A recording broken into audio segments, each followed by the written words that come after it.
Meet the reporters ഇനി പോകുന്നത് കണ്ണൂരിലേക്കാണ്. അവിടെ കണ്ണൂർ സർവകലാശാല സെനറ്റ് തെരഞ്ഞെടുപ്പിൽ KSUവിന് സമ്പൂർണ്ണ പരാജയമുണ്ടായിരിക്കുന്നു. 7 സീറ്റുകളിൽ SFIക്കും 3 സീറ്റിൽ MSFനുമാണ് ജയമുണ്ടായിരിക്കുന്നത്. പരാജയത്തിന് പിന്നാലെ കണ്ണൂർ KSUവിൽ പോര് എന്നുള്ള കാര്യങ്ങൾ കൂടി വരികയാണ്. സംസ്ഥാന വൈസ് പ്രസിഡന്റ് മുഹമ്മദ് ഷമ്മാസിനെതിരെ സ്ഥാനാർത്ഥി പരാതി നൽകിയിട്ടുമുണ്ട്. കൂടുതൽ വിശദാംശങ്ങൾ കണ്ണൂരിൽ നിന്ന് നിഖിൽ അളവൂർ പങ്കുവയ്ക്കും. നിഖിൽ, എന്താണ് അവിടുത്തെ ഒരു സാഹചര്യം? KSUവിലെ പോര് വമ്പൻ പരാജയത്തിലേക്ക് നയിച്ചുവെന്ന് മനസ്സിലാക്കുന്നു. എന്താണ് സാഹചര്യം? ഏതായാലും അല്പസമയം മുൻപാണ് കണ്ണൂർ സർവകലാശാല സെനറ്റ് തെരഞ്ഞെടുപ്പിന്റെ ഫലം പുറത്തു വന്നത്. ഈ ഫലം പുറത്തു വന്നപ്പോൾ 10 സെനറ്റ് സീറ്റുകളിൽ 7 SFI വലിയ വിജയം തന്നെ നേടുന്ന സാഹചര്യമാണ് ഉണ്ടായിരിക്കുന്നത്. 7 സീറ്റുകൾ സ്വന്തമാക്കിക്കൊണ്ട്.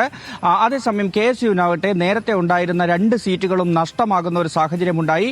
MSF നേരത്തെ 2 സീറ്റുകൾ ഉണ്ടായിരുന്ന MSF ഇത്തവണ 3 സീറ്റുകളിലേക്ക് ഉയരുകയും ചെയ്തു. ഏതായാലും ഈ സെനറ്റ് തെരഞ്ഞെടുപ്പിൽ വലിയ പരാജയമുണ്ടായതോടുകൂടി KSUവിനകത്ത് നേരത്തെ തന്നെ നിലനിന്നിരുന്ന നേതാക്കൾ തമ്മിലുള്ള പോര് പരസ്യമാകുന്ന ഒരു സാഹചര്യം കൂടിയുണ്ട്.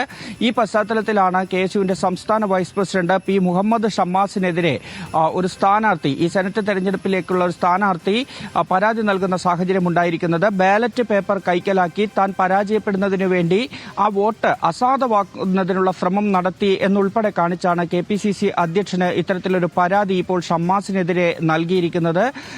ഇത് വലിയ രീതിയിലുള്ള പ്രശ്നം ഈ KSUവിന്റെ ജില്ലാ കമ്മിറ്റിയിലും ഇതുമായി ബന്ധപ്പെട്ട് രൂപപ്പെട്ടിട്ടുണ്ട് എന്നാണ് നമുക്ക് അറിയാൻ സാധിക്കുന്നത്. ജില്ലാ കമ്മിറ്റി അംഗങ്ങൾ രാജിവെക്കുന്നതുൾപ്പെടെയുള്ള കാര്യങ്ങളിലേക്ക് പോകുന്നു എന്നും മനസ്സിലാക്കാൻ സാധിക്കുന്നു. ഇതിൽ KSU പ്രവർത്തകരും ഒപ്പം തന്നെ ജില്ലാ നേതാക്കളും പറയുന്ന ഒരു കാര്യം, ഈ നേതാക്കൾക്കിടയിൽ നേരത്തെ തന്നെ ചില അഭിപ്രായ ഭിന്നതകൾ ഉണ്ടായിരുന്നു. അതുകൊണ്ട് തന്നെ ഈ തെരഞ്ഞെടുപ്പിൽ കൃത്യമായ സ്ഥാനാർത്ഥികളെ നിർത്താനോ അല്ലെങ്കിൽ അവരെ ജയിപ്പിച്ചെടുക്കാനോ ഉള്ള പ്രവർത്തനങ്ങൾ നടന്നില്ല. ഇരുവിഭാഗവും അവരുടേതായ നിലപാടുകളിൽ ഉറച്ചു നിൽക്കുന്ന ഒരു സാഹചര്യമാണ് ഉണ്ടായത്. ഇതോടുകൂടിയാണ് പരാജയപ്പെട്ടത്. കൃത്യമായി 2 സീറ്റുകളെങ്കിലും ജയിക്കാവുന്ന സാഹചര്യം കണ്ണൂർ സർവകലാശാല സെനറ്റിൽ ഉണ്ടായിരുന്നു. പക്ഷേ അത് ഉപയോഗപ്പെടുത്താനായില്ല. നേതാക്കൾ തമ്മിലുള്ള ചേരിപ്പോരിന്റെ ഭാഗമായി KSUവിനുണ്ടായിരുന്ന സീറ്റുകൾ നഷ്ടപ്പെട്ട് വലിയ പരാജയം ഏറ്റുവാങ്ങിയെന്ന വിമർശനമാണ് ഇപ്പോൾ നേതാക്കൾക്കെതിരെ ഉയരുന്നത്. ശരി നിഖിൽ.